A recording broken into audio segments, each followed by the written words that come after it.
नमस्कार प्यारे बच्चों, आपका स्वागत है मेरे YouTube channel maths with Sardul sir में। आज क्लास 10 की एक छोटी सी वीडियो लेकर आया हूँ। बहुत सारे बच्चों ने रिक्वेस्ट की थी और ये वीडियो हमारी रहेगी प्रायिकता की। प्रायिकता के बारे में थोड़ी सी जानकारी लेंगे। प्रायिकता को जानने से पहले क्लास 10th के बच्चों को 2 या 3 चीज़ों के बारे में बहुत अच्छी तरह से पता होना चाहिए। अगर ये पता है तो आप बहुत आसानी से प्रश्नों को कर पाएंगे। तो हम प्रायिकता को पढ़ते हैं, स्टार्ट करते हैं। सिंपल तरीके से अपने समझना है, ज़्यादा इसके अंदर अपने को नहीं जाना प्रायिकता के। वैसे प्रायिकता के चैप्टर बहुत अच्छे होते हैं, तो ज़्यादा अपने डीप इसको नहीं पढ़ेंगे। देखिए, हम पढ़ रहे हैं प्रायिकता।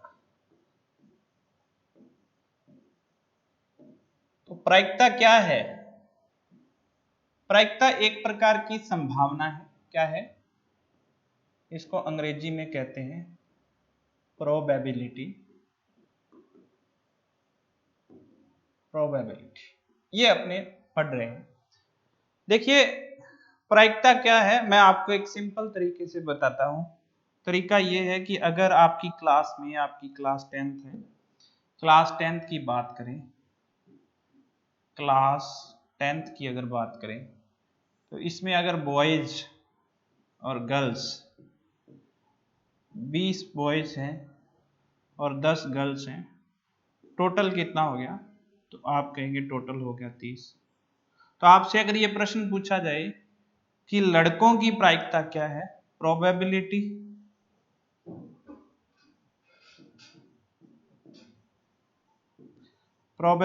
यानी कि प्रायिकता, ध्यान से समझने वाली बात है।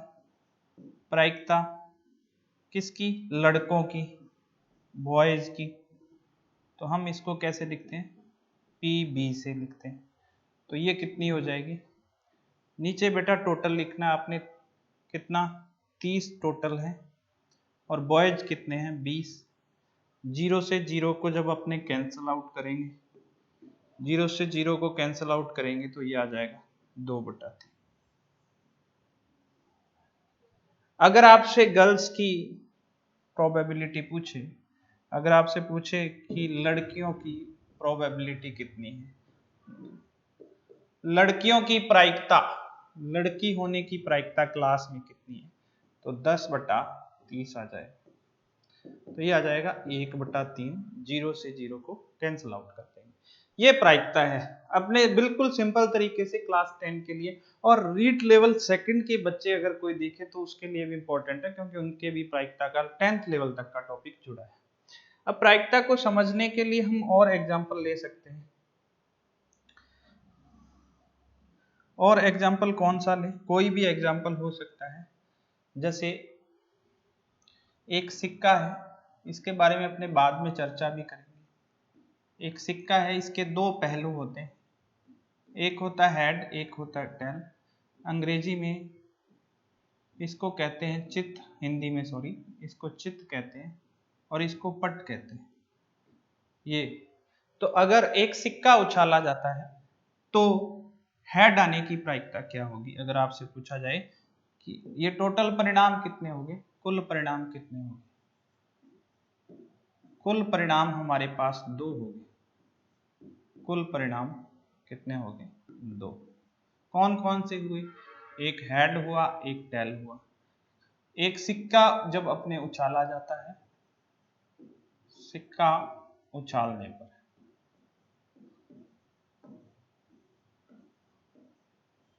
कुल परिणाम 2 होते, हेड और टेल। अगर आपसे पूछा जाए कि हेड की प्रायिकता क्या होगी, सिक्का उछाला गया तो हेड आएगा, उसकी प्रायिकता क्या होगी? तो आप कहेंगे टोटल 2 परिणाम आते, हेड एक बार आता है। अगर आपसे पूछा जाए कि टेल की प्रायिकता क्या होगी, तो बेटा टोटल 2 परिणाम है और टेल एक बार आता है। इस तरीके से अपने प्रायिकता ज्ञात कर सकते हैं। और एग्जाम्पल हो सकते हैं, जैसे और एग्जाम्पल क्या हो सकते हैं? और एग्जाम्पल ये हो सकता है कि एक थैले में, एक बार ये एग्जाम्पल बता रहा हूं मैं, एक थैले में क्या है? रेड बॉल कुछ रेड बॉल है, वो रेड बॉल्स कितनी है, वो है 7। ब्लैक बॉल्स कितनी है, वो है 6। अपने 6, और एक और ले लेते हैं ब्लू बॉल्स। ब्लू यानी कि नीली बॉल्स, नीली गेंदे कितनी है, 2 है। तो प्रोबेबिलिटी अपने टोटल कितना आ गया, तो टोटल बॉल्स कितनी होगी, टोटल बॉल्स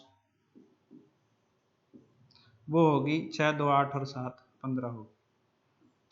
टोटल बॉल्स 15 होगी। अगर आपसे पूछा जाए कि इस थैले में से एक गेंद निकाली जाती है और उस गेंद को निकालने की क्या प्रायिकता होगी, अगर वो लाल रंग की है, तो लाल रंग की गेंद की प्रायिकता क्या होगी, यहां मैं बता देता हूं आपको। नेक्स्ट पेज ले लेते हैं।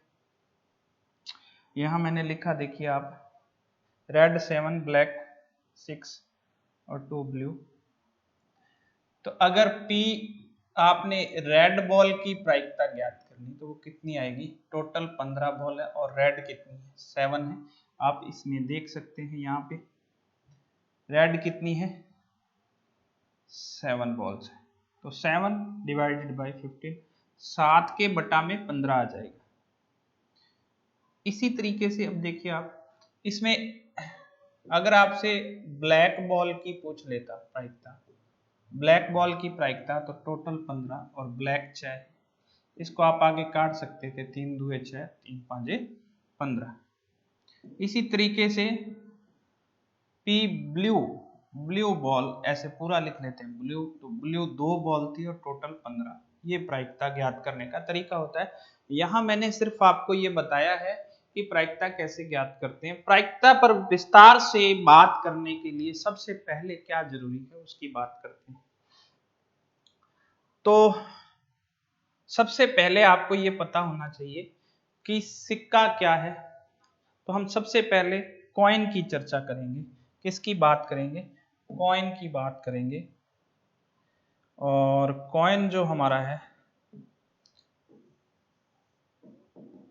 कॉइन क्या होता है, सिक्का। इसकी जानकारी आपको अच्छी तरह से होनी चाहिए। बिल्कुल बेटा, जो सवाल कैसे होते हैं उसके बारे में अपने बात करने वाले हैं, सिर्फ समझना है आपने।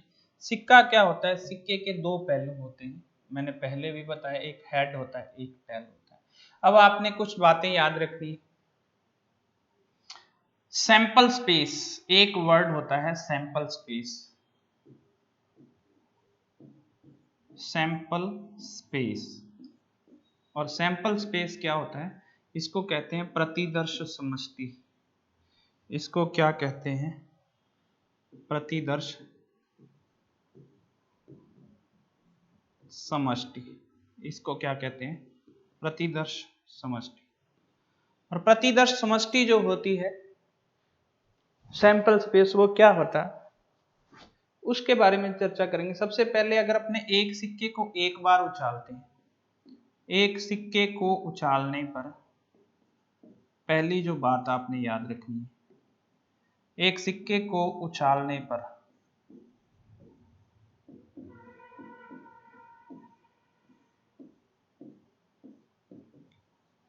कुल संभव परिणाम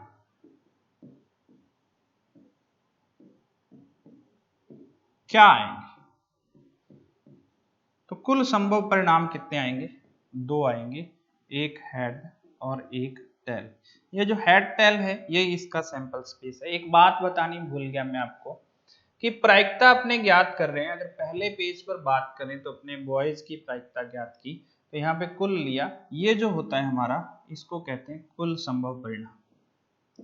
इसको क्या कहते हैं, कुल जो होता है किसी घटना का कुल कितने परिणाम है उस घटना घटित होने के, वो कुल संभव परिणाम कहलाते हैं।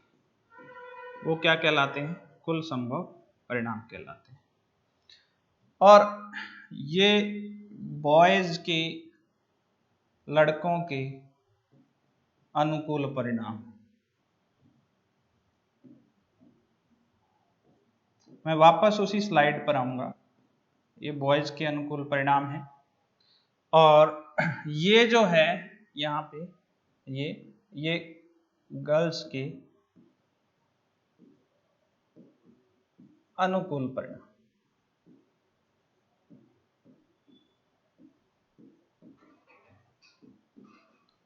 तो बेटा जो प्रायिकता होती है अपने उसमें नीचे तो लिखते हैं कुल संभव परिणाम, नीचे बटा में, ऊपर क्या लिखते हैं? अनुकूल परिणाम लिखते हैं।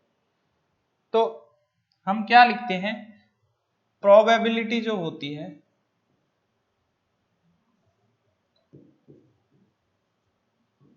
प्रोबेबिलिटी, इसको कहते हैं प्रायिकता। और प्रायिकता का फॉर्मूला क्या होता है? क्या बना फॉर्मूला? तो आप कहेंगे फॉर्मूला बना सर नीचे तो हम लिखते हैं कुल संभव परिणाम, नीचे क्या लिखते हैं? कुल संभव परिणाम। और ऊपर क्या लिखते हैं? ऊपर लिखते हैं घटना के अनुकूल परिणाम, घटना के अनुकूल परिणाम। यानी कि कोई घटना कितनी बार घटित हो रही है उसके अनुकूल परिणाम। अगर हेड का पूछा है तो हेड का, टेल का पूछा टेल का। ये प्रायिकता का फॉर्मूला होता है, इसको आपने क्लियर अच्छी तरह से याद रखना है। अब एक बात हमेशा ध्यान रखनी है, नीचे कुल परिणाम होते हैं और कुल हमेशा ज्यादा होता है, ज्यादा टोटल परिणाम नीचे ही आएंगे। कई बच्चे उल्टा लिख देते हैं। चलिए अब अपने वापस चलते हैं, अपने बात कर रहे थे यहाँ पे कॉइन की। तो सिक्के को उछालने पर कुल संभव परिणाम हेड और टेल एक आते हैं। अब दूसरी बात जो है, दूसरी बात यह है कि एक सिक्के को दो बार अथवा दो सिक्कों को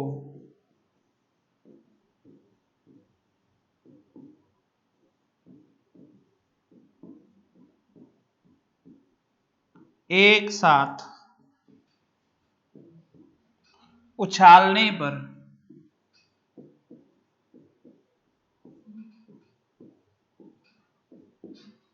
कुल संभव परिणाम कितने होंगे? कुल संभव परिणाम कितने आएंगे? तो कुल संभव परिणाम कितने आएंगे? एक सिक्के को एक बार उछालने पर दो परिणाम आते हैं। दो बार उछालेंगे तो दो बार गुणा हो जाएगा। एक सिक्के को एक बार उछालने पर दो परिणाम आते हैं, तो चार परिणाम आ जाएंगे। एक सिक्के को दो बार उछालने पर चार परिणाम आते हैं। देखते हैं चार परिणाम कौन कौन से आते हैं।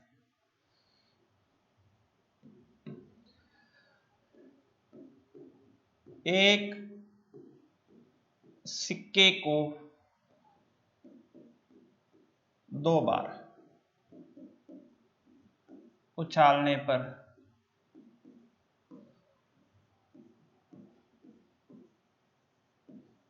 कुल संभव परिणाम, जैसा मैंने पहले लिखा, ये कितने हो जाएंगे बेटा? तो आप कहोगे कि ये हो जाएंगे आपके चार हो जाएंगे। अब ये चार है कौन कौन से? देखिए, या तो क्या होगा कि दोनों पर हेड आएगा, या फिर क्या होगा पहले पर हेड दूसरे पर टेल आएगा, या फिर क्या होगा पहले पर टेल दूसरे पर हेड आएगा, या फिर क्या होगा दोनों पर टेल आएगा। यानी कि आपने सिक्का उछाला, ये पहला सिक्का है कॉइन नंबर 1, ये पहला सिक्का है, और फिर ये कॉइन नंबर 2 है, ये दूसरा सिक्का है। आपने उछाला, हुआ क्या? चार परिणाम आए। चार परिणाम कौन कौन से आए? कि पहले पर हेड आया, दूसरे पर भी हेड आ गया, पहले पर हेड आया दूसरे पर टेल आ गया, पहले पर टेल आया दूसरे पर हेड आ गया, या दोनों पर टेल आ गया। तो ये टोटल 1 2 3 और 4 परिणाम बन गए। ये कितने परिणाम बनेंगे? 4 परिणाम। और इसी को अपने क्या कहते हैं? ये जो अपने निकाला है यही हमारा क्या होता है? इसी को अपने बेटा बोलते हैं सैंपल स्पेस। ये क्या है? Sample space. हिंदी में इसको कहते हैं प्रतिदर्श समष्टि। प्रतिदर्श समष्टि, इसको क्या कहते हैं? प्रतिदर्श समष्टि कहते हैं। बात समझ आ गई होगी। एक बार आगे बढ़ते हैं, अपने देखते हैं। अब अपने बात करेंगे कि एक सिक्के को 3 बार उछालने पर सैंपल स्पेस क्या बनेगा।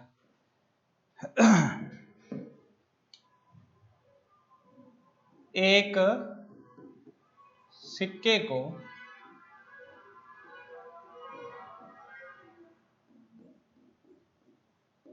3 बार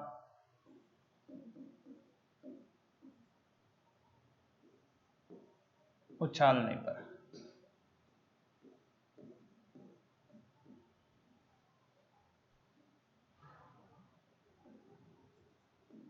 कुल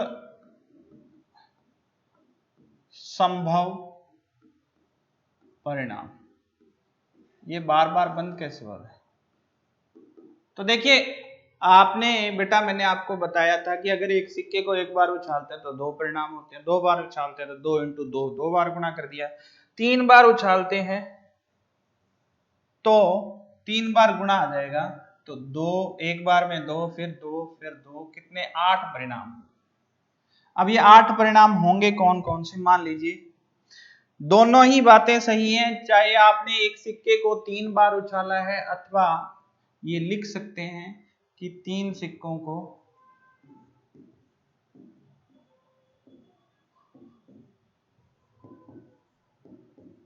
एक साथ, 3 सिक्कों को एक साथ उछालने पर। अब अपने इसका सैंपल स्पेस बनाएंगे। सैंपल स्पेस क्या बनाएंगे? Sample space. ये बनाना आ गया तो आप सवालों को अच्छी तरह से कर पाएंगे। मैं फिर से बता रहा हूँ, ये क्लास 10 के लिए, 10th के लिए है। फिर भी आप 12th 11th के बच्चे देख सकते हैं, ताकि वो थोड़ा उनको समझ आए क्या होती है प्रायिकता, क्या इसका जो मीन्स, जो इसकी थ्योरी क्या है, वो है सैंपल स्पेस। अब मान लीजिए कि ये पहला सिक्का, कॉइन नंबर फर्स्ट, ये दूसरा सिक्का और ये तीसरा सिक्का। थोड़ा यहाँ नहीं लिखते, साइड में लिखते हैं क्योंकि बड़ा बनेगा। यहाँ लिखते हैं सैंपल स्पेस। सैंपल स्पेस बनाते हैं अपने, क्या बनेंगे? 8 परिणाम हमारे पास है। कैसे बनेंगे 8? देखिए, ये हो गया आपके पास पहला सिक्का, ये हो गया दूसरा सिक्का, और ये फिर हो गया तीसरा सिक्का। पहले सिक्के पर जैसे आपने उछाला, उसको उछालने पर क्या आया? हेड आया। दूसरे पर भी हेड आया, तीसरे पर भी हेड आया। दूसरी बार उछाला, पहले पर हेड, दूसरे पर टेल, तीसरे पर हेड आ गया। तीसरी बार उछाला, पहले पर हेड, दूसरे पर हेड, तीसरे पर टेल आ गया। चौथी बार उछाला, पहले पर हेड, दूसरे पर टेल, तीसरे पर टेल आ गया। उसके बाद पांचवी बार उछाला, पहले पर टेल, दूसरे पर टेल, तीसरे पर क्या आ गया? आपका हेड आ गया। उसके बाद छठी बार उछाला, पहले पर टेल, दूसरे पर हेड, तीसरे पर टेल आ गया। उसके बाद उछाला आपने टेल, उसके बाद इसमें उछाला तो आपने फिर से आपका हेड आ गया, और इसमें उछाला तो आपका हेड आ गया। चौथी बार, लास्ट बार उछालेंगे तो सब में क्या आ जाएगा? टेल। अब जब आप गिनते हो तो गिनने पर पता चलता है कि ये 1, ये 2, ये 3, ये 4, ये 5, 6, 7 और 8। 8 परिणाम बन गए। ये कितने परिणाम बन गए? 8 परिणाम बन गए। 8 परिणाम बन गए, और इसी को अपने सैंपल स्पेस कहते हैं। 8 परिणाम कैसे लिखेंगे? अपने ऐसे लिखेंगे। देखिए, सबसे पहले तीनों हेड, उसके बाद हेड टेल हेड, उसके बाद हेड हेड टेल, उसके बाद ये चौथा हेड टेल हेड। उसके बाद पांचवा टेल हेड टेल। उसके बाद छठा टेल हेड हेड। सातवां टेल हेड टेल, उल्टा लिख दिया मैंने, कोई बात नहीं। और लास्ट टेल टेल टेल। ये 8 जो परिणाम बने, ये परिणाम हमारे सैंपल स्पेस कहलाते हैं, जब एक सिक्के को अपने 3 बार उछाला जाता है। कितने मिनट की वीडियो बन गई?